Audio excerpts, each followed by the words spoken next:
Class 11th students, photosynthesis in higher plants chapter number 13 आपका current में चल रहा है। ठीक है, इसमें मैंने 1 और 2 लेक्चर्स आपको शेयर कर दिया है। ठीक है, फर्स्ट लेक्चर में मैंने डिस्कस किया था एक्सपेरिमेंट के बारे में। ठीक है, एंड सेकेंड लेक्चर में मैंने आपको प्लास्टिड के बारे में बताया। ठीक है, फर्स्ट में मैंने इंट्रोडक्शन भी दिया था थोड़ा आपको। आज आपका थर्ड लेक्चर है और थर्ड लेक्चर में आप थोड़ा ओवरव्यू लेंगे। आप overview about steps of photosynthesis के बारे में। ठीक है, और देन इसके बाद से हम डिस्कस करेंगे पिगमेंट्स के बारे में। ठीक है, पिगमेंट्स यहाँ पे कौन सा है, फोटो सिंथेटिक पिगमेंट्स, इसको डिस्कस करेंगे। इसमें कुछ ग्राफ है और ग्राफ के साथ कुछ क्वेश्चन हैं एनसीईआरटी के, जिसको मैं डिस्कस करूँगा और साथ ही साथ वहाँ पे फोटो सिस्टम भी मैं डिस्कस करूँगा। ये आज का लेक्चर होगा आपका। ठीक है, तो स्टार्ट करते हैं। जब स्टार्ट करेंगे, ठीक है, तो फर्स्ट ऑफ ऑल हम क्या बताएंगे आपको, इवेंट्स, आप स्टेप भी बोल सकते हैं इवेंट्स के जगह पे, स्टेप्स ऑफ फोटोसिंथेसिस। ठीक है, ये आज का स्टार्टिंग हेडिंग होगा और इसमें मैं आपको बताऊंगा कि टोटल यहाँ पे 2 स्टेप होते हैं, जैसा कि मैंने प्रीवियस वीडियो लेक्चर में आपको बताया था। ठीक है, प्रीवियस वीडियो लेक्चर आपका प्लास्टिड का था। इस वीडियो लेक्चर के साथ प्लास्टिड का मैं लिंक शेयर कर दूंगा, जिससे नए और पुराने दोनों स्टूडेंट्स को हेल्प मिले। ठीक है, तो मैं फिर से बता दूं कि फोटोसिंथेसिस में यहाँ पे 2 स्टेप्स हैं। फर्स्ट स्टेप आपका लाइट रिएक्शन है और सेकंड जो स्टेप है वो है डार्क रिएक्शन। ठीक है, इसको अच्छे से आप याद रखेंगे। जो फर्स्ट स्टेप है ये है आपका फोटोकेमिकल स्टेप। क्या है, फोटो केमिकल स्टेप। ठीक है, और जो सेकंड है आपका वो है सिंथेसिस स्टेप। ठीक है, जहाँ पे कार्बोहाइड्रेट का फॉर्मेशन होगा। ठीक है, ये चीज़ ध्यान देना होगा कि जो सेकंड स्टेप है, सेकंड स्टेप में एक्चुअल क्या होगा, कार्बोहाइड्रेट का फॉर्मेशन होगा। और फर्स्ट स्टेप में एक्चुअली क्या होता है, फर्स्ट स्टेप में कुछ एनर्जी सोर्स का फॉर्मेशन होता है, कुछ एनर्जी सोर्स का फॉर्मेशन होता है। मैं इसको डिटेल कर देता हूँ यहाँ पे। लाइट रिएक्शन में एक्चुअली होता क्या है कि लाइट के प्रेजेंस में as well as photosynthetic pigment के प्रेजेंस में क्या होता है, ATP एंड NADPH का फॉर्मेशन होता है। ध्यान देना होगा यहाँ पे, किसका फॉर्मेशन होगा, NADPH का फॉर्मेशन होगा। ठीक है, प्रीवियस जो लेक्चर आपका था सेलुलर रेस्पिरेशन, उसमें वहाँ पे मैं बार बार डिस्कस किया था NADH के बारे में। ठीक है, NADH, और यहाँ पे मैं डिस्कस कर रहा हूँ NADPH के बारे में, दोनों डिफरेंट है। ठीक है, NADH always form during catabolic process. ध्यान देना होगा, NADH always form during catabolic process. और कैटाबॉलिक प्रोसेस क्या था आपका, सेलुलर रेस्पिरेशन। ठीक है, जो हमारे किस चैप्टर में मिला था, वो मिला था रेस्पिरेशन इन प्लांट्स में। ठीक है, जब हम रेस्पिरेशन इन प्लांट चैप्टर आपको बता रहे थे तो वहाँ पे सेलुलर रेस्पिरेशन डिस्कस किया था और सेलुलर रेस्पिरेशन में ही NADH का फॉर्मेशन होता है। ठीक है, बट अभी जो करंट में चैप्टर चल रहा है वो चैप्टर क्या है आपका, चैप्टर है फोटोसिंथेसिस। ठीक है, फोटोसिंथेसिस में एक्चुअली क्या होगा, फॉर्मेशन होगा। क्या होगा यहाँ पे, फॉर्मेशन होगा। ठीक है, फॉर्मेशन मीन्स होता है आपका, अगर आप मेटाबॉलिज्म के बिहाफ पे डिस्कस करें तो फॉर्मेशन का मतलब होता है एनाबॉलिक प्रोसेस। क्या होता है, एनाबॉलिक प्रोसेस। ठीक है, ये ध्यान देना होगा। तो हमेशा ये याद रखना होगा कि NADPH कब फॉर्म होगा, ड्यूरिंग एनाबॉलिक प्रोसेस ये फॉर्म होगा। ठीक है, वैसे जो टोटल आपका है, टोटल यहाँ पे लाइट रिएक्शन में क्या क्या बन रहा है, ATP बन रहा है और NADPH बन रहा है। ये दो चीज़ें बन रही है। बस ध्यान ये देना है कि जब भी कोई स्टूडेंट या टीचर आपसे डिस्कस करे कि NADPH और NADH में क्या डिफरेंस है, तो आपको बताना होगा कि NADPH फॉर्म होता है during anabolic process, whereas NADH form during the catabolic process.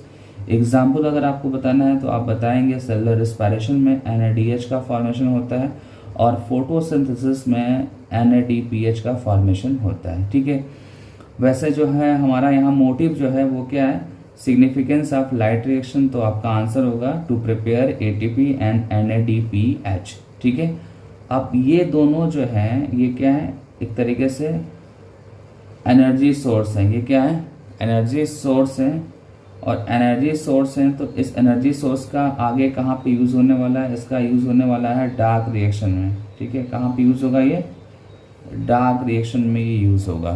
ठीक है, डार्क रिएक्शन एक्चुअली क्या होता है, बायो सिंथेटिक फेज होता है। वो क्या होता है, बायो सिंथेटिक फेज होता है। ठीक है, और इसी डार्क रिएक्शन में जब बायो सिंथेटिक प्रोसेस होगा तो होगा क्या, कार्बोहाइड्रेट का फॉर्मेशन होगा, और कार्बोहाइड्रेट का फॉर्मेशन जब होगा तो इसकी ज़रूरत यहाँ पे होगी। एनर्जी सोर्स जो आपका ATP और NADPH है यहाँ पे यूज़ होगा, और साथ ही साथ यहाँ पे क्या यूज होगा, CO2 यूज़ होगा। ठीक है, CO2 यूज़ होगा। ठीक है, तो ये आपका एक और इन्फॉर्मेशन दे दूं कि जब लाइट रिएक्शन होता है तो H2O का यूज़ होता है, H2O का यूज़ होता है। ये आगे डिटेल करूँगा जब लाइट रिएक्शन नेक्स्ट लेक्चर में आपको बताऊँगा, तो वहाँ पे वाटर के बारे में बताऊँगा। ठीक है, और CO2 के बारे में बताऊँगा तब जब मैं डार्क रिएक्शन आपको बताऊँगा। ठीक है, तो वाटर यूज़ हुआ है लाइट रिएक्शन में, ATP NADPH फॉर्म हुआ ड्यूरिंग लाइट रिएक्शन, और ये ATP NADPH कहाँ यूज़ होगा, डार्क रिएक्शन में यूज़ होगा। ठीक है, और डार्क रिएक्शन जो है वो क्या है, बायोसिंथेटिक प्रोसेस है, और यहाँ पे क्या बनेगा, कार्बोहाइड्रेट, और कार्बोहाइड्रेट जब बनेगा तो साथ में क्या इसको चाहिए, CO2 चाहिए। ठीक है, देन आपका फाइनली आपका प्रोसेस कंप्लीट हो जाएगा। ठीक है, अभी आपके सामने स्क्रीन पे जो नया हेडिंग दिख रहा है, ठीक है, एज पर NCERT, वो हेडिंग क्या है, how many types of pigments are involve in photosynthesis.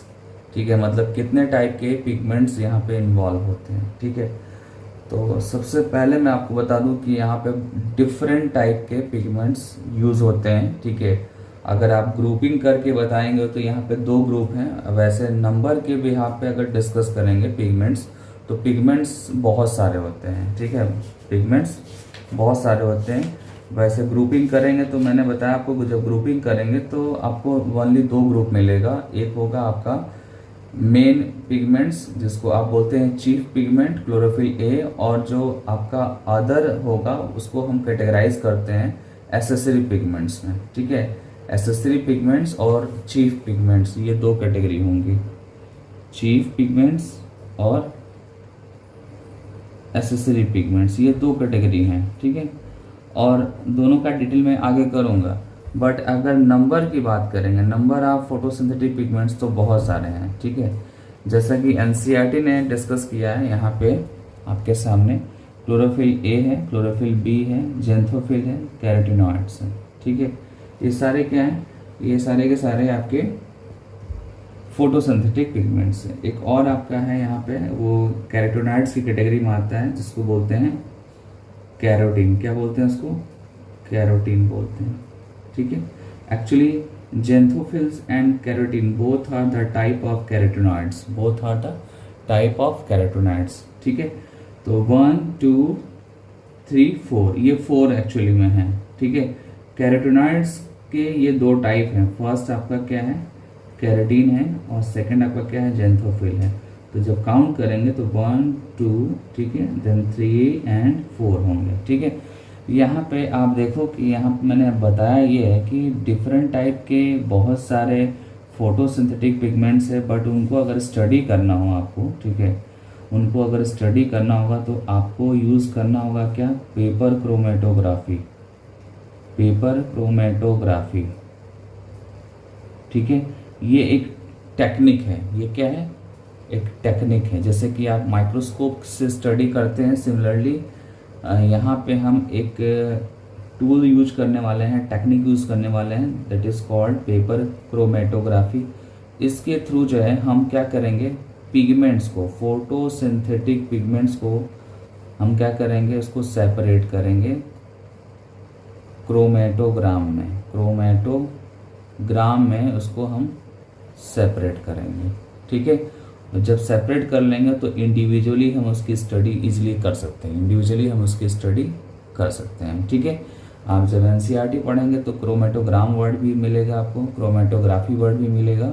ठीक है, तो इस सारे वर्ड्स को ध्यान देना होगा। और यहाँ पे स्टार्टिंग जब एनसीईआरटी में किया तो ये बोलता है कि जब हम डिफरेंट पार्ट किसी प्लांट का स्टडी करते हैं, सपोज दैट कोई प्लांट है और प्लांट के डिफरेंट पार्ट हैं, ठीक है, और वो पार्ट ग्रीन है, बट ग्रीन में भी बहुत सारे शेडिंग्स होते हैं, डार्क ग्रीन, लाइट ग्रीन, ठीक है, ऐसे डिफरेंट टाइप की शेडिंग होती है ग्रीन में।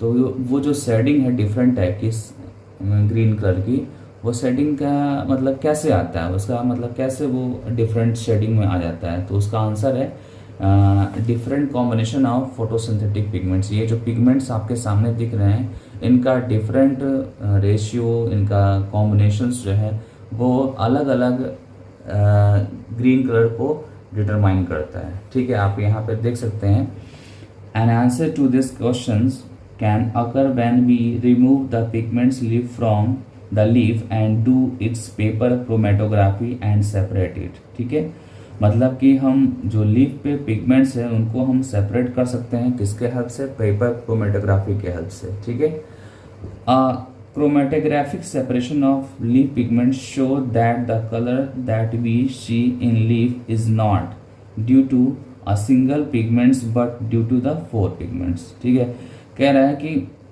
जो भी कलर है, अगर आप लीफ बना रहे हैं और सपोज दैट यहाँ पे डार्क है और यहाँ पे लाइट है, ठीक है, ये डार्क ग्रीन है और ये थोड़ा लाइट है सपोज दैट, तो ये डार्क ग्रीन और लाइट ग्रीन क्यों है, क्योंकि डिफरेंट प्रोपोर्शन में ये सारे के सारे पिगमेंट्स प्रेजेंट है। और यहाँ पे ओनली सिंगल का रोल नहीं है, यहाँ पे इन चारों का रोल है। आप देख सकते हैं, we see in leaf is not due to a single pigments but due to the four pigments. यहाँ पे टोटल 4 जो पिगमेंट्स है वो यहाँ पे इन्वॉल्व है। देन कलर में जो है वो डिफरेंस आपको देखने को मिल रहा है। ठीक है ना, तो ये आपका एनसीईआरटी का जो हेडिंग था एज ए क्वेश्चन, उसको मैंने डिस्कस कर दिया। ठीक है, अब हम और भी कुछ क्वेश्चन को डिस्कस करेंगे। जैसे कि अगर कोई पूछे आपसे कि मैक्सिमम फोटोसिंथेसिस कब होता है, मैक्सिमम फोटोसिंथेसिस कब होता है, तो आपको मैं बता दूं कि जब ब्लू रेंज की वेवलेंथ मिलती है, ब्लू रेंज की वेवलेंथ और रेड रेंज की वेवलेंथ जब मिलती है, तब मैक्सिमम जो है फोटोसिंथेसिस होता है। ये चीज़ ध्यान देना होगा, मैक्सिमम फोटोसिंथेसिस तब होगा जब ब्लू रेंज की वेवलेंथ मिलेगी लीफ को, ठीक है, और या रेड की मिलेगी, तब मैक्सिमम फोटोसिंथेसिस होगा। ठीक है, अगर आप एनसीईआरटी में जाएंगे तो एनसीईआरटी में भी मैक्सिमम की जगह पे मैक्सिमम भी वर्ड यूज किया गया है और साथ में मोस्ट भी यूज किया गया, मोस्ट ऑफ द फोटोसिंथेसिस। अगर ये क्वेश्चन आए तो भी आंसर क्या है, blue and red range wavelength. ठीक है, या स्पेक्ट्रम भी इसको बोल सकते हैं आप, स्पेक्ट्रम। ठीक है ना, ये भी ध्यान देना होगा। और एक और क्वेश्चन है कि most abundant photosynthetic pigments in green plants, green part of the plant. ठीक है, तो उसका भी आंसर क्या है, उसका भी आंसर क्लोरोफिल ए है। ठीक है ना, chlorophyll A is a photosynthetic pigments. और यही आपका क्या है, यही आपका चीफ या मेन बोल सकते हैं, मेन, ठीक है, फोटोसिंथेटिक पिगमेंट्स होता है क्लोरोफिल ए। ठीक है, अच्छे से आप देख लो, क्लोरोफिल ए जो है मोस्ट एबंडेंट फोटोसिंथेटिक पिगमेंट्स होता है, जिसको आप chief are main photosynthetic pigments बोल सकते हैं, ठीक है। और जब आपसे ये पूछा जाए कि मैक्सिमम फोटोसिंथेसिस किस रेंज ऑफ लाइट में या किस रेंज ऑफ स्पेक्ट्रम में हो रहा है, तो आप बोलेंगे ब्लू एंड रेड, ठीक है। और मोस्ट ऑफ द फोटोसिंथेसिस कब हो रहा है, ब्लू एंड रेड के कंडीशन में, ठीक है।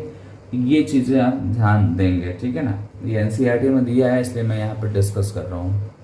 एनसीईआरटी में पेज नंबर 210 पे कुछ चार्ट दिए गए हैं फोटोसिंथेटिक पिगमेंट को लेकर, और चार्ट में टोटल यहाँ नंबर आप चार्ट कितने हैं, 1 2 3 A B C, ठीक है।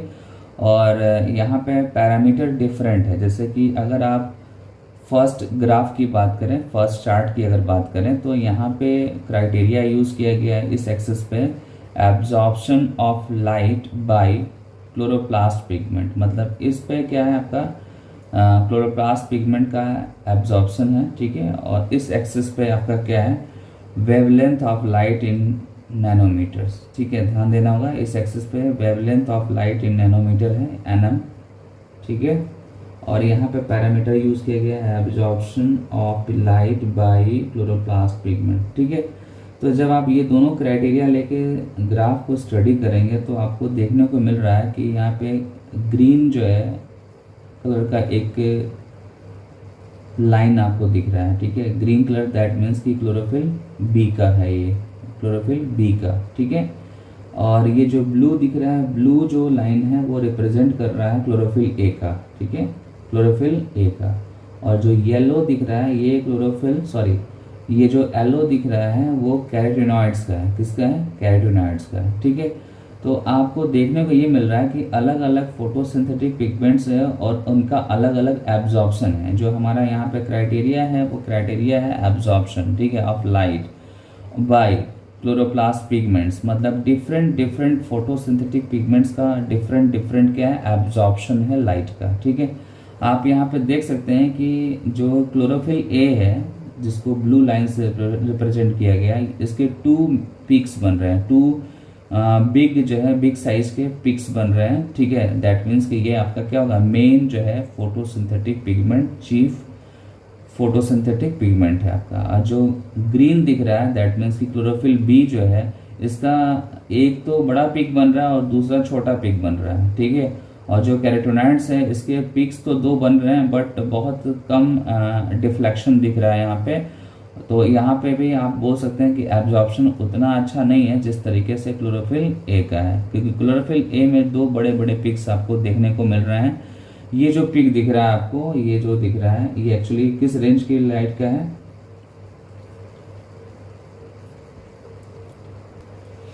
ये आपका है ब्लू रेंज की लाइट का, या ब्लू स्पेक्ट्रम भी बोल सकते हैं। और ये जो ब्लू दिख रहा है आपको ये है आपका रेड रेंज का है, ठीक है। तो इसी बिहाफ पे मैंने बताया था कि ब्लू और रेड स्पेक्ट्रम में मैक्सिमम फोटोसिंथेसिस होता है, ठीक है ना, ये चीज़ ध्यान दीजिएगा। अब आते हैं बी वाले ग्राफ में, ठीक है। बी ग्राफ में आप देखो, बी में आपका ये जो पैरामीटर लिया गया है रेट ऑफ फोटोसिंथेसिस।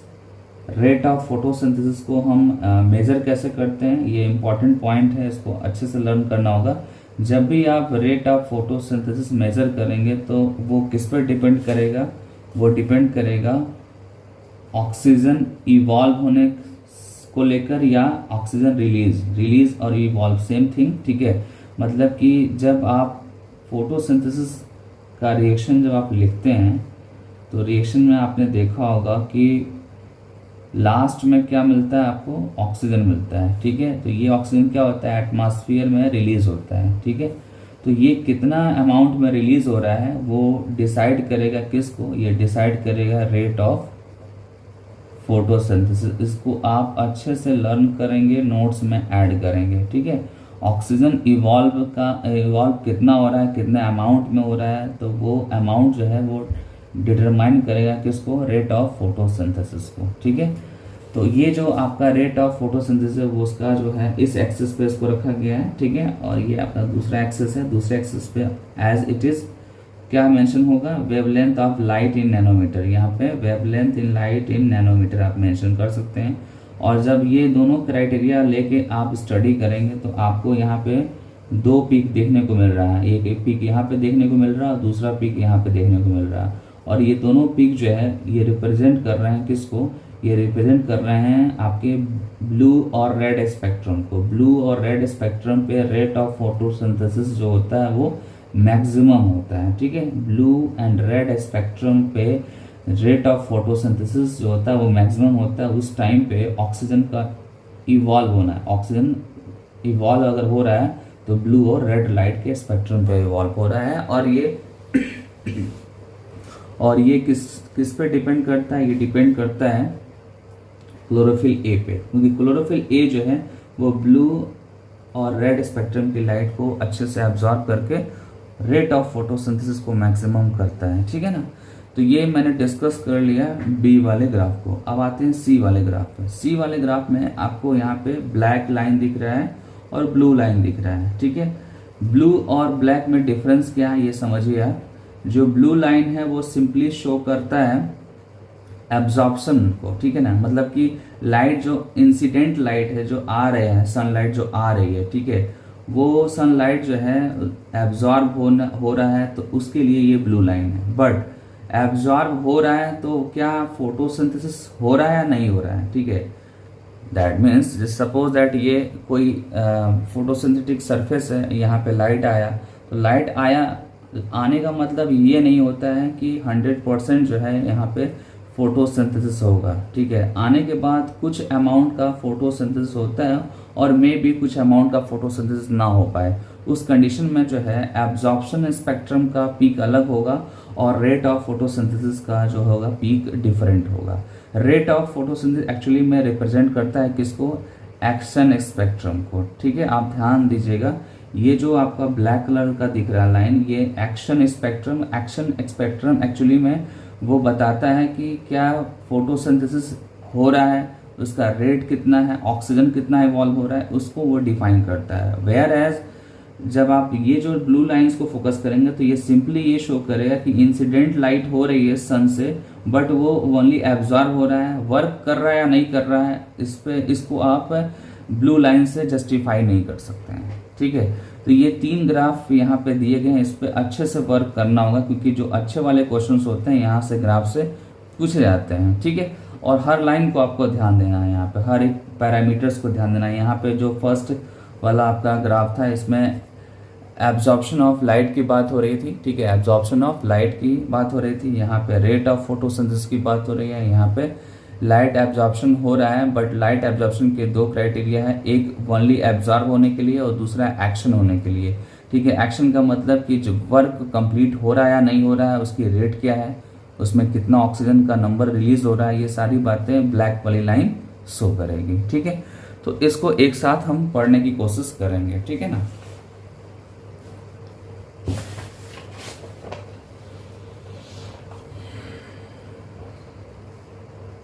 अब आपके सामने एक और क्वेश्चन दिख रहा है, एनसीईआरटी का है, इसका आंसर आपको जानना जरूरी है। आपका इस क्वेश्चन का जो आंसर है मैं ऑलरेडी डिस्कस कर लिया है, बट आपको नोट्स बनाने के लिए यहाँ पे आपके सामने स्क्रीन पे मैं शो कर रहा हूँ, ठीक है। आप इसका नोट्स बना सकते हैं पॉज करके। क्वेश्चन क्या था, can you guess which is the most abundant plant pigments. तो मैं ऑलरेडी बता चुका हूँ कौन सा है पिगमेंट, क्लोरोफिल ए है, ठीक है।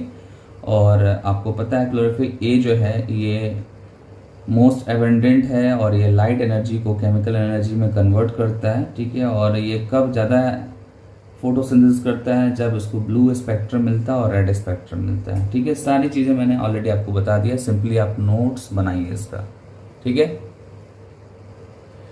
यहाँ आपके स्क्रीन पे एज पर एनसीईआरटी जो नेक्स्ट हेडिंग है वो है लाइट डायरेक्शन। लाइट डायरेक्शन में मैक्सिमम मैंने पॉइंट्स बता दिया है आपको ऑलरेडी, ठीक है। लाइट डायरेक्शन जैसे कि फर्स्ट पॉइंट है आपका कि फोटोकेमिकल फेज है, ठीक है।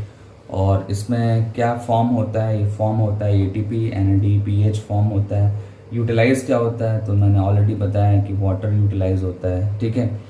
ये सारी मैंने इन्फॉर्मेशन बता दी, बट कुछ और भी इसमें इंपॉर्टेंट पॉइंट है जो आपके सामने दिख रहा है। सेकेंड जो पॉइंट है यहाँ पे वो है light direction includes light absorption, water splitting oxygen release and formation of high energy chemical intermediates like ATP and DPH. ठीक है, मतलब कि लाइट का एब्जॉर्प्शन हो रहा है, वाटर का स्प्लिटिंग हो रहा है। ठीक है, और कुछ जो है एनर्जी वाले जो है केमिकल इंटरमीडिएट्स यहाँ पे प्रोड्यूस हो रहे हैं, जिसको मैं ऑलरेडी बता चुका हूँ। ठीक है, अब हमको ये बताना है कि जो लाइट रिएक्शन है वो किसके वजह से हो रहा है, तो उसका आंसर है पिगमेंट्स, फोटोसिंथेटिक पिगमेंट्स की। यहाँ पे दो जो है डिस्क्रीट यूनिट्स हैं। ठीक है, डिस्क्रीट यूनिट्स हैं जिसको हम बोलते हैं photosystem first and photosystem second. ठीक है, फोटोसिस्टम फर्स्ट और सेकेंड में जो है ये पिगमेंट्स जो है डिफरेंट टाइप के डिफरेंट रेशियो में अरेंज है। ठीक है, डिफरेंट टाइप के डिफरेंट रेशियो में पिगमेंट्स अरेंज है। ठीक है, जैसे आप देख सकते हैं photosystem second equal to chlorophyll a plus LSC। LSC means antenna molecule. ठीक है, ये लर्न करना है आपको। ठीक है, ये NCERT की लाइन है। मैं एक बार फिर से आपको बता दूं कि लाइट रिएक्शन में डिफरेंट टाइप के पिगमेंट्स हैं, डिफरेंट नंबर में हैं, और इनका जो है कॉम्बिनेशन जो है टू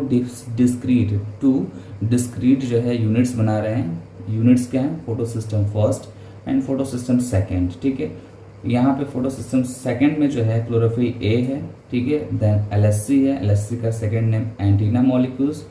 और यहाँ पे आपको ये जानना है कि ये जो क्लोरोफिल ए है ये एक्चुअली में क्या है? Main or chief photosynthetic pigments, और इसको हम रिएक्शन सेंटर भी बोलते हैं। It is also known as a reaction centre, and this reaction centre absorb 680 nanometer wavelength of light. ठीक है, मतलब कि ये जो क्लोरोफिल ए है वो 680 वेवलेंथ की लाइट को एब्जॉर्ब करता है। और आपको पता है कि 680 जो वेवलेंथ की लाइट है ये रेड स्पेक्ट्रम की होती है, रेड स्पेक्ट्रम या रेड रेंज की होती है ये।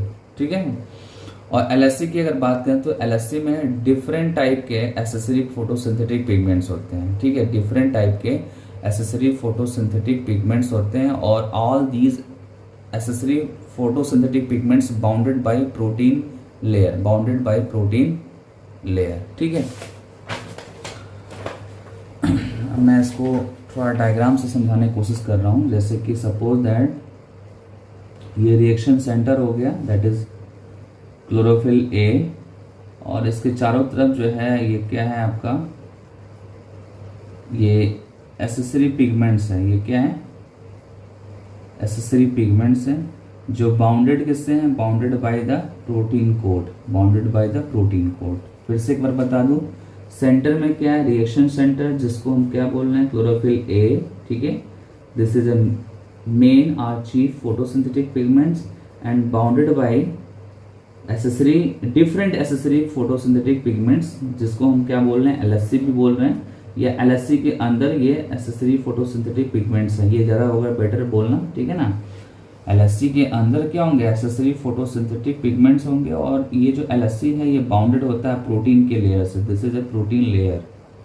ठीक है, और ये अगर आप डिस्कस कर रहे हैं फोटोसिस्टम सेकेंड के अकॉर्डिंग, तो मैं आपको बता दूं कि यहाँ पे जो फोटोसिंथेसिस सेकेंड में जो रिएक्शन सेंटर है, जिसको आप बोल रहे हैं क्लोरोफिल ए, ये एक्चुअली में किस रेंज की लाइट को एब्जॉर्ब करेगा? ये एब्जॉर्ब करेगा 680 नैनोमीटर वेवलेंथ की लाइट को ये एब्जॉर्ब करेगा। दैट मीन्स कि रेड होता है, रेड में थोड़ा कम जो है, रेड जो होगा उस वेवलेंथ की लाइट को ये एब्जॉर्ब करेगा। ठीक है ना, और आपको बता दूं कि ये जो एसेसरी पिगमेंट्स है और साथ ही साथ ये जो प्रोटीन की लेयर है, इसको हम वन वर्ड्स में क्या बोलते हैं? LSC बोलते हैं। आपके सामने यहाँ पे मेंशन है, LSC are made up of hundreds of pigments molecules bound to the proteins. ठीक है, LSC pigments are actually known as accessory pigments. ठीक है, ध्यान देना होगा, जो LSC पिगमेंट्स है वो एक्चुअली में क्या बोलते हैं? उसको एसेसरी पिगमेंट्स बोलते हैं। ठीक है ना, अब आपको ये जानना है कि एसेसरी पिगमेंट्स एक्चुअली में कौन कौन से हैं। तो यहाँ पे मैं बता दूं कि क्लोरोफिल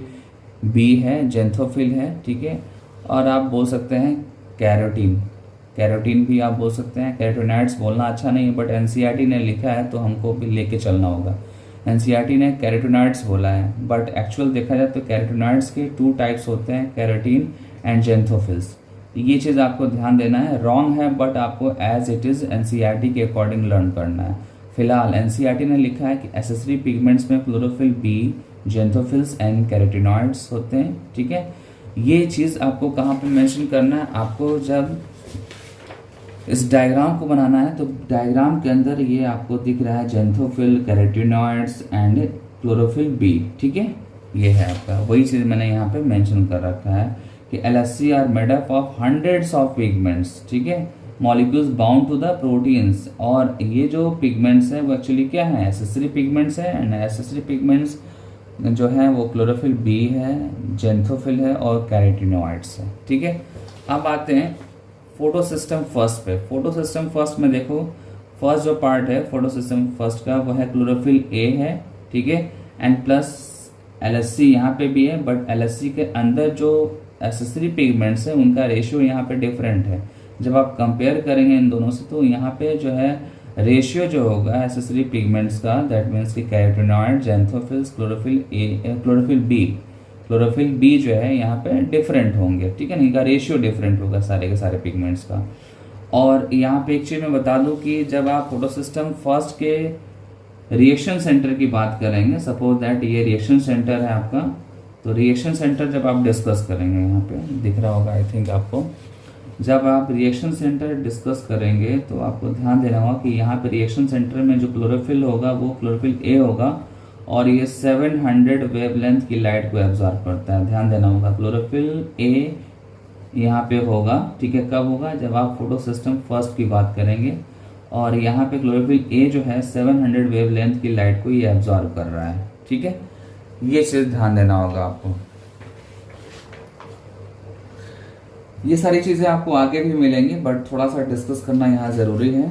एक और पॉइंट आपके सामने मैं बता देता हूँ कि जब आप फोटो सिस्टम फर्स्ट और सेकंड को डिफाइन करेंगे तो वहाँ पे आपको इनकी लोकेशंस बताने होंगे, इसकी लोकेशंस आपको बताना होगा। लोकेशन में एक्चुअली बताना क्या आपको कि ये जो है ये क्या है, ये थैलाक्वाइड्स है, ये क्या है, थैलाक्वाइड का स्टॉक है, ठीक है, ग्रेनम जिसको बोलते हैं, ग्रेनम, ठीक है ना। ग्रेनम में दो पार्ट होता है, जो पार्ट स्ट्रोमा की तरफ एक्सपोज होता है उसको बोलते हैं नॉन एप्रेस्ड। क्या बोलते हैं उसको, नॉन एप्रेस्ड। यहाँ पे मैंने मेंशन कर रखा नॉन एप्रेस्ड, ठीक है। Those part of thylakoidal membrane which expose toward the stroma that is called non appressed region of thylakoids, ठीक है।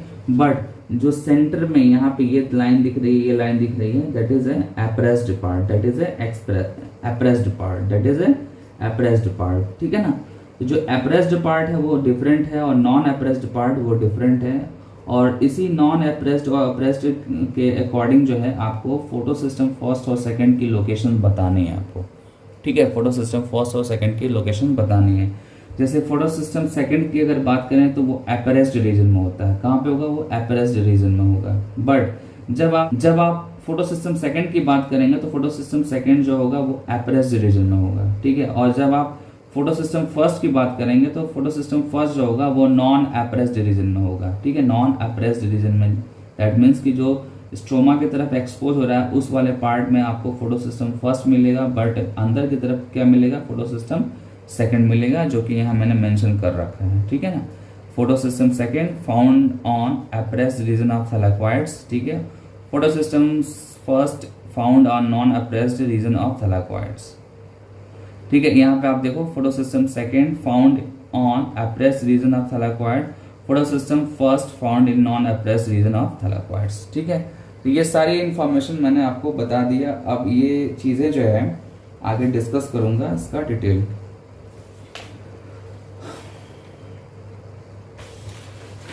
कुछ पॉइंट्स और बता दूं मैं आपको, जब आपको एसेसरी पिगमेंट्स डिस्कस करना हो, जब भी आपको एसेसरी पिगमेंट डिस्कस करना हो तो ध्यान देना होगा कि जब सनलाइट आती है तो सनलाइट से सबसे पहले एनर्जी कहाँ जाती है, एसेसरी पिगमेंट्स पर जाती है, ठीक है। जो एसेसरी पिगमेंट्स है ये फर्स्ट जो है ये इसी को एनर्जी मिलता है और देन ये एनर्जी ट्रांसफर करता है किसको, रिएक्शन सेंटर को ट्रांसफर करता है। एक बार सीक्वेंस में बता दूं आपको, सनलाइट से फोटॉन्स अगर आ रहे हैं, photons is a packet of energy, ये कहाँ पे जाएंगे, ये जाएंगे सबसे पहले एसेसरी पिगमेंट्स को जाएंगे, देन ये कहाँ जाएंगे, रिएक्शन सेंटर को जाएंगे। ये चीज़ ध्यान देना होगा, ठीक है। ऐसा इसलिए होता है क्योंकि डायरेक्टली अगर रिएक्शन सेंटर को जाएगा सनलाइट, ठीक है, तो रिएक्शन सेंटर का क्या हो जाएगा, फोटो ऑक्सीडेशन हो जाएगा। फोटो ऑक्सीडेशन, इसको इन जनरल आप बोल सकते हैं कि बर्न कर जाएगा। रिएक्शन सेंटर क्या हो जाएगा, बर्न कर जाएगा, डिस्ट्रॉय हो जाएगा, ठीक है ना। तो डिस्ट्रॉय होने से बचाना है तो पहला एनर्जी किसको मिलेगा, पहला एनर्जी मिलेगा पहला एनर्जी मिलेगा एसेसरी पिगमेंट्स को, पहले एनर्जी मिलेगा एसेसरी पिगमेंट्स को, और वो देन ट्रांसफर करेगा किसको, रिएक्शन सेंटर को, और किसके थ्रू, रेजोनेंस ट्रांसफर मेथड के थ्रू, रेजोनेंस ट्रांसफर मेथड के थ्रू ये एनर्जी को रिएक्शन सेंटर की तरफ ट्रांसफर करेगा। ये चीज़ ध्यान देना होगा। ये एनसीईआरटी में मेंशन है, मैं एक बार दिखा देता हूँ। यहाँ पे मेंशन है, आप देख सकते हैं, फोटो ऑक्सीडेशन वर्ड, ठीक है ना।